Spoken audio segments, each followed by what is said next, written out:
An underlying assumption of the law and literature movement is that reading good literature is good for lawyers. Literature, the belief goes, serves a purpose that allows for ethical development and growth within the law student and the future lawyer. This proposition that lawyers should read books became the topic of a fierce intellectual debate, the ethical criticism debate, as formulated by its main protagonists, two Chicago University law professors, Martha Nussbaum and Richard Posner. The ethical criticism debate revolves around two key issues. First, whether or not it is ever appropriate to judge a literary work on ethical grounds. And second, whether or not reading particular novels will make one a better citizen of a democratic polity.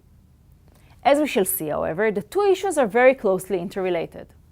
The first aspect of the debate, whether or not one can or should judge literary works on ethical grounds, is largely the concerns of the jurist and economist Richard Posner and literary critic Wayne Booth.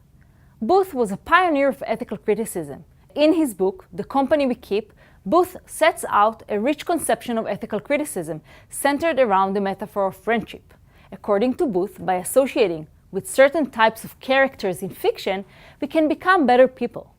So, he suggests, we can and should judge books on ethical grounds according to whether or not they promote particular values which we hold dear. Posner, a judge of the United States Court of Appeals for the Seventh Circuit in Chicago and a leading figure in the field of law and economics, is strongly against such a use of literature. For Posner, reading appears to be an entirely private affair. He calls to appreciate art for art's sake, and not for its ethical or moral value. Poetry and prose make nothing happen. It is not its role to be pedagogic or edifying. Posner often cites his support for Oscar Wilde's famous dictum that there is no such thing as a moral or an immoral book. Books are well written or badly written. That is all. Ironically enough, one of the most widely read books on law and literature is Posner's work titled Law and Literature.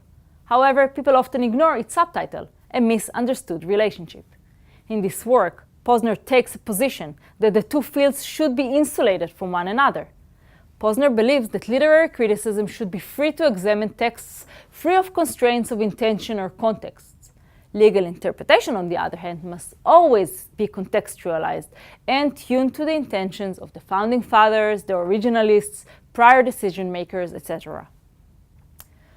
The second aspect of the ethical criticism debate revolved around whether or not reading particular novels will make one a better citizen of a democratic society, and as an offshoot, also a better lawyer. Martha Nussbaum, a philosopher, a scholar of classics, and a professor of law and ethics at the University of Chicago, calls for a humanistic approach, not only to law, but to public life in general. For Nussbaum, the turn to literature and to the humanities in general is a broader enterprise. In her seminal work, Poetic Justice, The Literary Imagination and Public Life, Nussbaum explores how literary imagination influences ethical judgment, legal reasoning, and the public sphere. For Nussbaum, fictional works of art contribute to our ability to imagine an other who is different from us and relate to him or her. By this, we refine our ethical judgments, not those exercised in private, but those we exercise as citizens that shape the public sphere. Nussbaum advocates engaging with literature as a tool for moral betterment. Reading novels can develop moral capacities, can help us understand others, and sympathize with their pain. She argues that the literary imagination is an essential ingredient of an ethical stance that asks us to concern ourselves with the good of other people whose lives are distant from our own. Posner, on the other side of the ethical criticism debate, argues that while law and literature have significant commonalities and intersections, the differences are as important. Law is a system of social control, as well as a body of texts, and its operation is illuminated by the social sciences and judged by ethical criteria. Literature, Posner argues, is an art, and the best method for interpreting and evaluating it are aesthetic. Following this initial approach, Posner argues that immersion in literature does not make us better citizens or better people. Responding to Nussbaum, Posner brings the historic example of the Nazi regime, many of whose leaders were cultural, well-read people. Much can be said about the problems of this example, but Posner generally objects to the idea that good art is good because it expresses good views that we approve of. This aesthetic approach is not much different from that of many other literary critics who call to evaluate literature not based on its political message or moral value and not based on its author's moral views. Posner, in short, calls for a separation of the moral from the aesthetic. The Posner-Nussbaum debate did not involve specifically novels discussing or portraying legal situations, but the value of literature in general to the political sphere. Posner, however, was also skeptic about the potential benefit to the law and to lawyers from reading of literature. He does not see literature's fictional portrayal of legal situations as a comment on law or a criticism of it, but simply as a dramatic necessity. He argues that rarely can a work of literature be expected to yield deep insights into law at the operational level. The debate between Booth, Nussbaum, and Posner cannot be understood only from a pure intellectual perspective. In other words, it is more a debate about politics than about aesthetics. This connects to a perception among some law and literature scholars and critics of the movement that sees the law and literature enterprise as politically motivated. Scholars like Booth and Nussbaum turn to literature in order to find an ethical foundation for the law, as opposed to the cost-benefit accounting of law and economics, as it was developed by scholars like Posner. Law and economics, a rival interdisciplinary movement to the law and literature one, gained huge popularity in law schools in recent decades.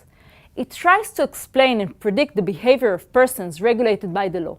It also tries to improve law by pointing out respects in which existing or proposed laws have unintended or undesirable consequences, whether on economic efficiency or the distribution of income and wealth or other values.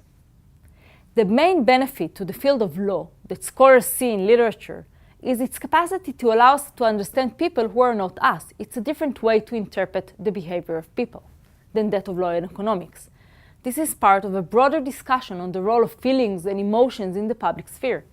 Nussbaum, Weisberg, and others see literature as a moral lab that allows us to test other ways of living through literature, through fiction, and through the identification with others that fiction allows us. Posner, recognizing a political agenda underlying the interdisciplinary effort, seeks to defend his favorite authors and literature in general against the claims of Marxists, feminists, and other radicals who he saw as seeking to borrow the prestige of great literature for political, ideological, or ethical ends, to which the literature is not germane.